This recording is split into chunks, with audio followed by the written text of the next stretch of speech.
Portfolio for Employment ir jauns projekts, ko finansē Eiropas komisija ar programmas Erasmus+ starpniecību. Sveiki, mani sauc Līga, un es strādāju uzņēmumā Pika Baltics. Un par to, ko es varētu ieteikt cilvēkam, kurš uzsāk darbu jaunā uzņēmumā, tad ir ļoti svarīgi izpētīt informāciju pirms tu sāc strādāt tur.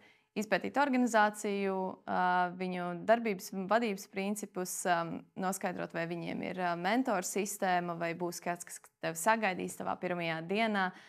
Kā arī ir ļoti svarīgi uzzināt uzņēmuma kultūru, tās tradīcijas. Ja, pieņemsim, ir lielāks uzņēmums, tad viņiem jau tas viss ir diezgan skaisti atstrādāts. Ja tas ir mazāks uzņēmums, tad ir vairāk jāiedziļinās detaļā vai arī tajā, kā šīs tradīcijas šobrīd aug un pilnveidojās. Un, tādēļ ir ļoti svarīgi izzināt vietu, kur tu strādāsi un kāda ir šī uzņēmuma misija. Ja jums ir kādi jautājumi, jūs vienmēr varat sazināties ar savu izglītības pasniedzēju, izmantojot Portfolio for Employment prakses kopienu Telegram.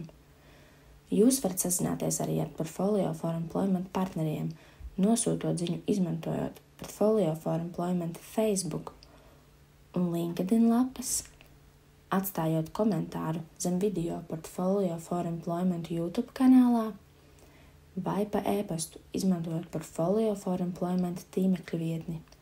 Visām organizācijām, kas izmanto Portfolio for Employment resursus, ir jāizstrādā skaidra datu aizsardzības politika saskaņā ar GDPR prasībām.